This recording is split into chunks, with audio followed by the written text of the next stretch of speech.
By stretching your hands, you'll open the wings. That easy. Hi, I'm Veronica and I'm going to show you how I'm making articulated wings.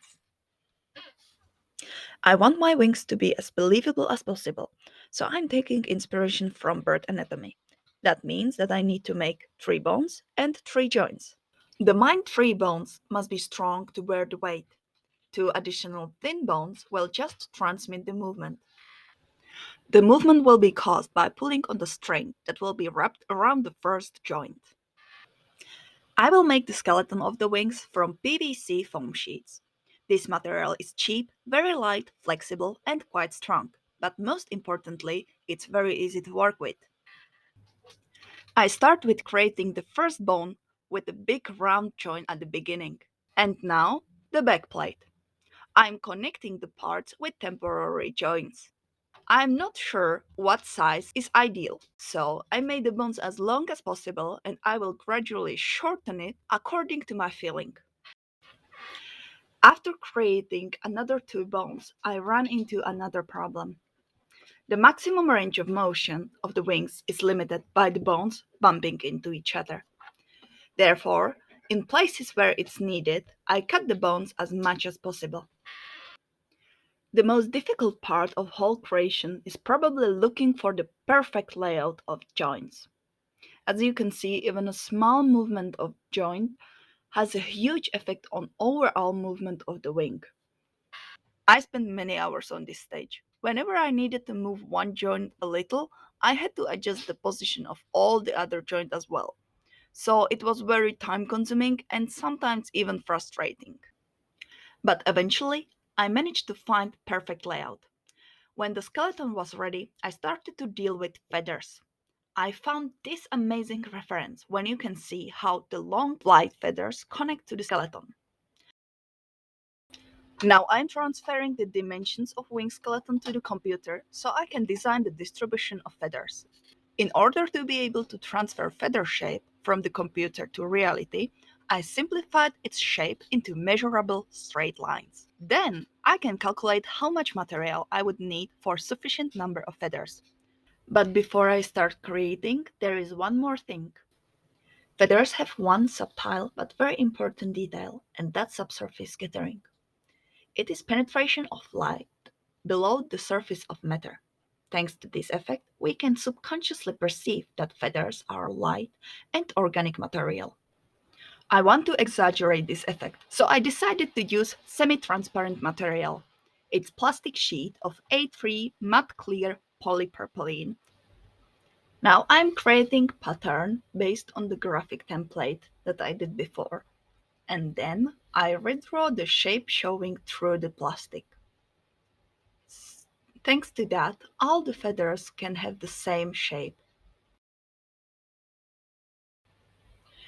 To make the feather plastic, I have to fold it in the middle. But before I do that, I have to press a groove into the plastic so that it is straight when folded. When I have the work procedure figured out, I just have to repeat it about 50 times. I'm also painting characteristic line in the middle on the feather.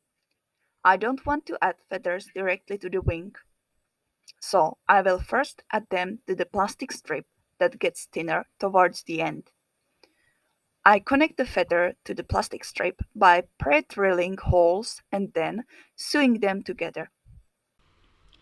The other feathers will be attached to the plastic bar in only one movable point. The problematic thing was to figure out how to make movable joints that would not stick out. The simplest solution turned out to be best. I sewed on feathers in similar way to sewing on buttons. I could even influence the mobility of the feather by how much I tightened the string.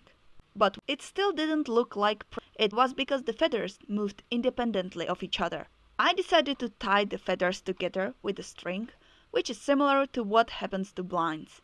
And suddenly, all the feathers work together as a beautiful wing thanks to this. And I'm very happy how the folding and unfolding works, because that's usually the most problematic part of the wing. Just when I was starting to think how awfully good I was, it all went wrong. Now the feathers are on the mechanism.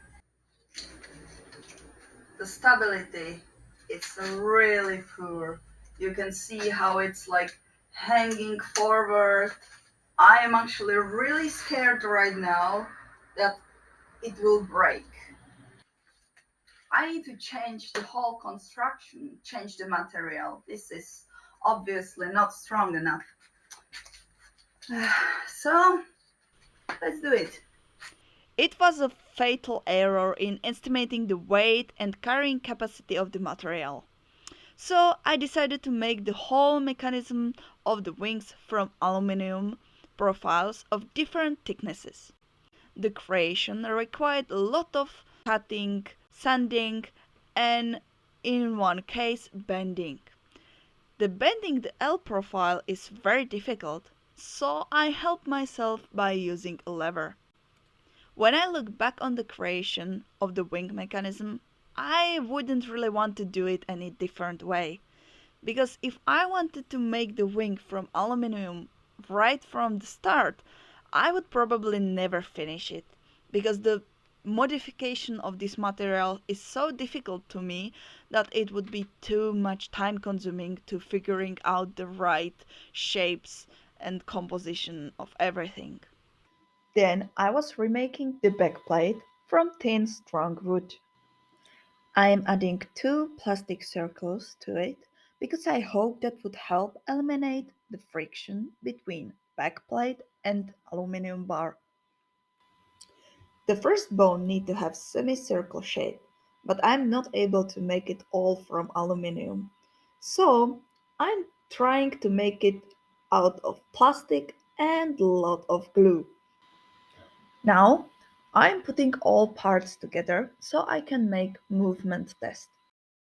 When it's done, it looks like this. And I am really happy with how strong it feels. I think aluminum was a really good choice. Next step is to attach plastic bars with feathers to the aluminum construction.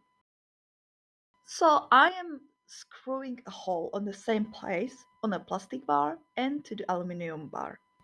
Then I'm putting permanent screw in the aluminum bar so I can attach the plastic bar on it with a knot. When all feathers are on its place, it looks like this. And I think it's amazing.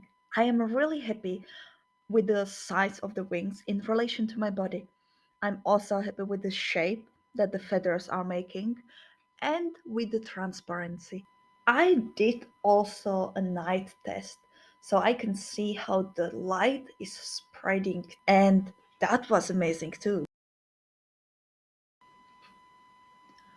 Last step is to aesthetically hide the mechanism under the feather boa. I have two different boas from real feather, and I will attach it to the plastic bars with a lot of hot glue. The other thing I need to do is to cover the back plate, and I will do that with the simple white blanket so I can uncover it really easily and get to the mechanism if I need to fix something fast. And that's all. Now I will show you how it actually works. So first thing here, you can hold it like a bag, quite safe, nice way how to transport the wings. Second, you have these two string, it's similar to a backpack. When you are putting it on, you just need to be a little bit more careful, but it's easy and fast way how to get it on. It's quite stable and comfy. Then you have the strings. Here you will put the thumb in the eye, and by stretching your hands you'll open the wings. That easy. If you want, There is second option how to control the wings. You will just put the string behind your elbow like this, and then you can use your elbow to control the wings. It's less noticeable, quite nice.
Thank you so much for watching. I really hope you enjoyed it. If you want to create something similar, don't be shy to contact me. I am really excited to discuss anything about it. I'm also sorry about a lot of English mistakes that I made during commenting this video, but the editing was so tiring that I decided that it's better to post it with mistakes than trying to make it perfect and maybe never post it at all. So I hope you don't mind. Thank you so much. Have a nice day. See you soon. Bye.